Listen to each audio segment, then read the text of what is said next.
ഒരു പാർട്ട്ണർ ഉണ്ടാവുക എന്ന് പറയുന്നത്, അല്ലെങ്കിൽ നമ്മൾ ഡേറ്റ് ചെയ്യുന്ന ആൾ വളരെ കംഫർട്ടബിൾ ആയിട്ടുള്ള, നമുക്ക് വളരെ കംഫർട്ടബിൾ ആയിട്ട്, അതായത് ഞാൻ എങ്ങനെയാണോ ആ രീതിയിൽ എനിക്ക് എന്നെ എക്സ്പ്രസ് ചെയ്യാൻ പറ്റുന്ന ഒരു സ്പേസ് പ്രൊവൈഡ് ചെയ്യാൻ പറ്റുന്നുണ്ടെന്നുണ്ടെങ്കിൽ അവിടെ അത് ആക്ച്വലി വളരെ നല്ലൊരു കാര്യമാണ്.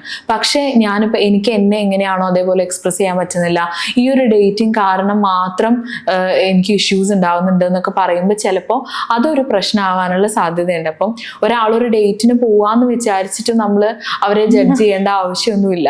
ഇപ്പൊ എസ്പെഷ്യലി ഇപ്പൊ കാലം ഒരുപാട് മാറി. ഇപ്പൊ ഡേറ്റിംഗ് ആപ്പുകൾ വഴി പാർട്ട്നേഴ്സിനെ കണ്ടുപിടിച്ച് കല്യാണം കഴിച്ച് വളരെ നല്ല രീതിയിൽ ജീവിച്ചു പോകുന്ന ഒരുപാട് ആൾക്കാർ നമ്മുടെ ഇടയിലുണ്ട്. ഇപ്പൊ എന്നെ സംബന്ധിച്ചിടത്തോളം ഞാൻ അതിനെ ഒരു മാട്രിമോണി അറേഞ്ച്ഡ് ബൈ അസ് എന്നുള്ള രീതിയിലൊക്കെ കാണാറുള്ളൂ. അതായത് ഇപ്പൊ മാട്രിമോണി ആണെങ്കിൽ ആപ്പാണ്, അത് നമ്മൾ നോക്കി ഇതേ സാധനം തന്നെയല്ലേ ചെയ്യുന്നത്. അത് നേരെ തിരിച്ച് നമ്മുടെ കൺട്രോളിൽ ഫാമിലി ഇൻവോൾവ് അല്ലാത്ത രീതിയിൽ നമ്മൾ നോക്കണു, നമുക്ക് പെർഫെക്റ്റ് ആയിട്ടുള്ള ഒരു പാർട്ട്ണറെ നോക്കണു, നമ്മുടെ നീഡ്സിനനുസരിച്ച് സിങ്ക് ആയി പോകുന്ന രീതിയിലെന്നേ ഉള്ളൂ.